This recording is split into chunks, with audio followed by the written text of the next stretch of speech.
এই সাবকন্টিনেন্টে deep state বিদেশি রাষ্ট্রশক্তি বহুদিন আগে থেকেই চেষ্টা চালাচ্ছিল যে কিভাবে এই সাবকন্টিনেন্টে তাদের ভাসালসদের দিয়ে এই সাবকন্টিনেন্টটাকে কন্ট্রোল করা যায়। এই সোনম ওয়াংচুক ভারত বিরোধী শক্তির সঙ্গে পরিচিত হয় অনেক আগেই। নিজেদের নাম ককরোচ লাগালো, কয়েকটা অপগণ্ড ছেলে মেয়ে না বুঝে নিজেদেরকে ককরোচ বলতে লাগলো। বাস নাম রহেগা আল্লাহ তেরা, আল্লাহ কা নাম রহেগা। এই কথা বারবার তোলা হলো কেন? স্যার, আপনাকে মাধ্যমে স্বাগত।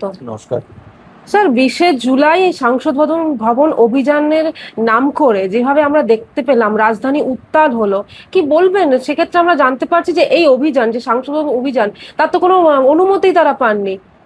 আসলে এই অভিযানটা কেন হয়েছিল এবং তার ব্যাকগ্রাউন্ড এটা তোমাকে জানতে হবে। খুব সংক্ষেপে বলতে গেলে যে এই সাবকন্টিনেন্টে ডিপ স্টেট বিদেশি রাষ্ট্রশক্তি বহুদিন আগে থেকেই চেষ্টা চালাচ্ছিল যে কিভাবে এই সাবকন্টিনেন্টে তাদের ভাসালসদের দিয়ে এই সাবকন্টিনেন্টটাকে কন্ট্রোল করা যায়, এবং তাতে যতক্ষণ অবধি চীনের ইন্টারেস্টের সঙ্গে তাদের ইন্টারেস্ট মিলবে ততক্ষণ অবধি তারা চীনের সঙ্গে, না হলে তারা চীনের বিপক্ষে। যেমন এটা করতে গিয়ে পাকিস্তানে একটু অসুবিধে হয়েছিল, কিন্তু পাকিস্তানে তারা ওইভাবে পুতুল বানানোর মতো পুতুল পেয়ে গেছিল। নেপালে তারা করেছে, আর সাকসেসফুলি করেছে বাংলাদেশে। তারা ওই রকম পুতুল খোঁজার জন্য তারা ভারতবর্ষে পেয়েছিল সোনম ওয়াংচুককে। কে এই সোনম ওয়াংচুক? এই সোনম ওয়াংচুক ভারত বিরোধী শক্তির সঙ্গে পরিচিত হয় অনেক আগেই। তার প্রথম স্ত্রী, যিনি একজন আমেরিকান নাগরিক, তখন থেকেই ওয়াংচুক কিন্তু এদের নজরে পড়ে। পরবর্তীকালে সেই স্ত্রীর সঙ্গে বিচ্ছেদের পরে তিনি বিয়ে করেন একজন অত্যন্ত উচ্চাভিলাষী, সেই ভারত বিদ্বেষী, ওড়িশায় মানুষ হওয়া এক ভদ্রমহিলা, গীতাঞ্জলি আংমা। তো আমি তোমাকে কয়েকটা জিনিস বলি যে এই গীতাঞ্জলি আংমো, এই গীতাঞ্জলি আংমো সাংহাই পাওয়ার প্রজেক্ট লিমিটেডের কে? সাংহাই পাওয়ার প্রজেক্ট লিমিটেড কোম্পানির কে? আরেকটা প্রশ্ন হচ্ছে পুশন রিনিউয়েবল এনার্জি, তাতে এই ডক্টর গীতাঞ্জলি আংমো ফাউন্ডার অ্যান্ড ক্রিয়েটার হিসেবে পুশন ভেঞ্চার। এবং আরেকটি জায়গা বলি, সেটা হচ্ছে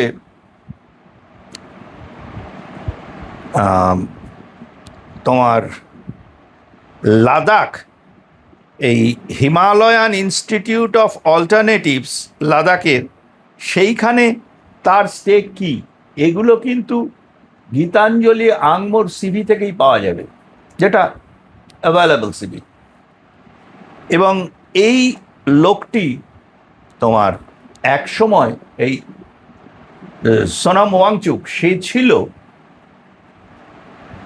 ভারতের যে বর্তমান শিক্ষামন্ত্রী ধর্মেন্দ্র প্রধানের সঙ্গে সে তাকে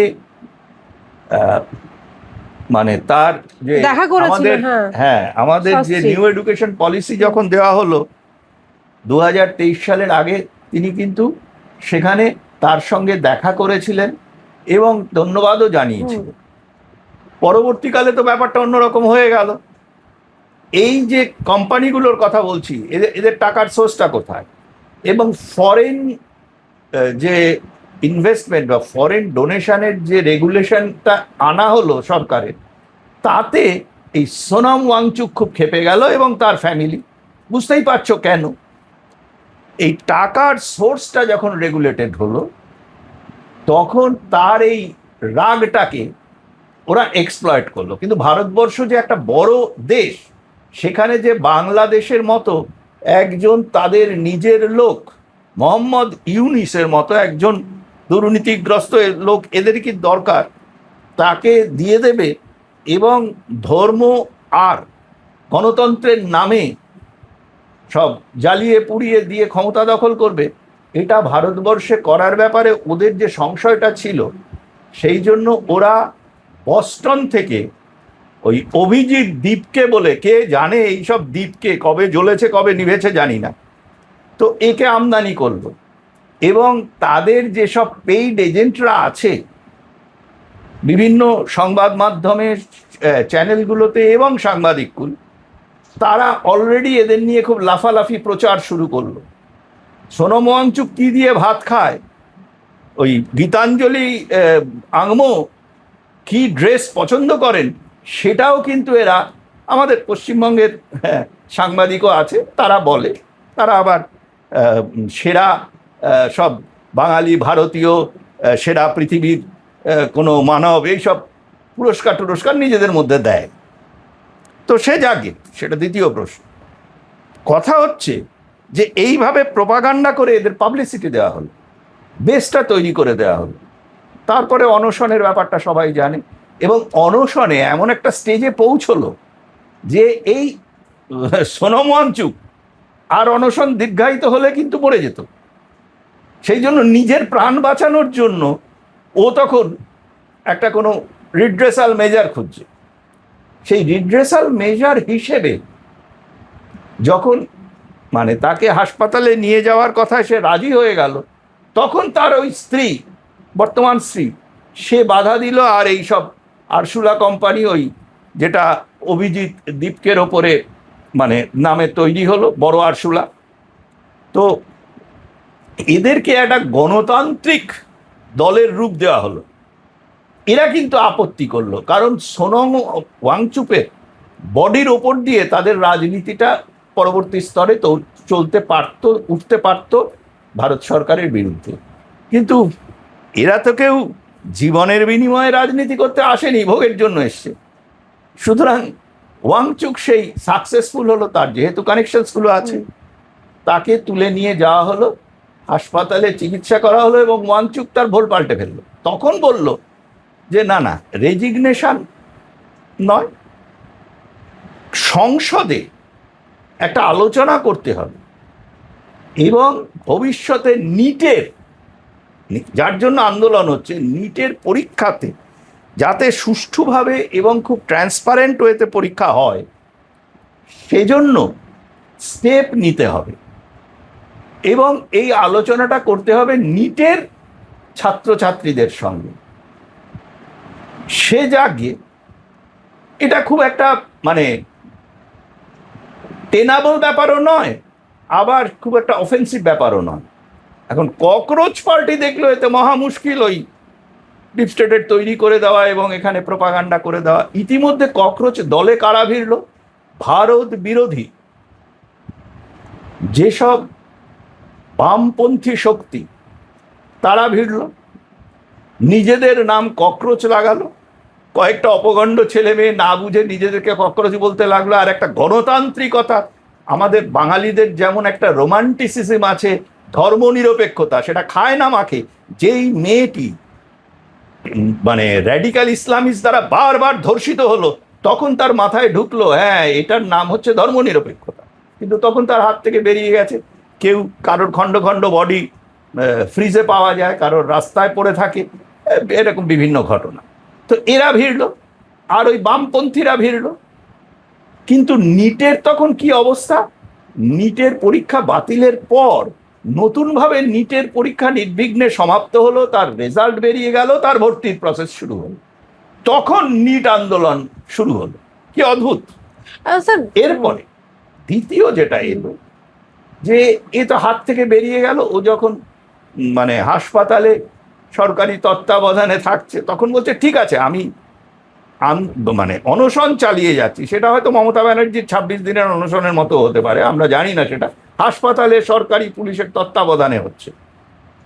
এবারে ককরোচদের দিয়ে করা হলো গণতন্ত্র বাঁচানোর জন্য, সংবিধান বাঁচানোর জন্য সংসদ অভিযান, সেটার হাইপ তোলা হলো। পারমিশন সংসদের পাওয়া গেল না, তাতে কি হয়েছে? আন্দোলন চলবে। ঠিক ঠিক বাংলাদেশে যে কায়দায় হাসিনাকে সরানো হয়েছিল, ইউনূসকে ইমপ্ল্যান্ট করা হয়েছিল, ঠিক একই কায়দায় এগোতে লাগলো। কিন্তু দুটো দেশ আলাদা। বাংলাদেশের যে লুঙ্গি বাহিনী, সাধারণ জনগণ, তার সঙ্গে ভারতীয় জনগণের কিন্তু তফাৎ আছে, সেটাকে এরা কাউন্ট করেনি। বিদেশি তো সব ভারতীয় সাবকন্টিনেন্টকে একই রকম ভেবেছিল।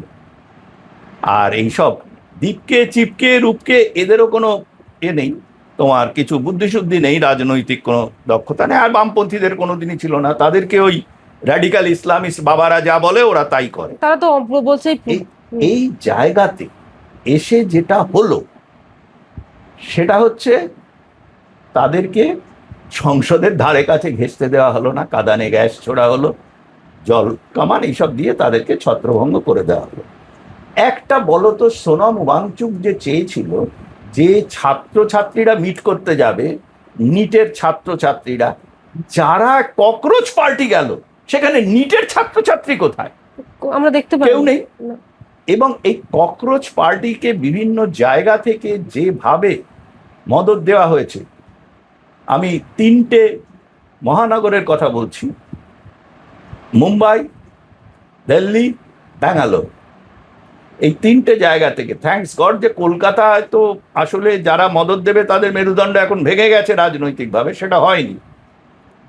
আর একটা কথা বলো তো, সংবিধানের রক্ষার জন্য যাচ্ছে, ওই যে সেই 56 বছরের এক যুবক, সে মাঝে মাঝে সংবিধান দেখাতো, কিন্তু ওর মধ্যে কি আছে কোনোদিন দেখেনি।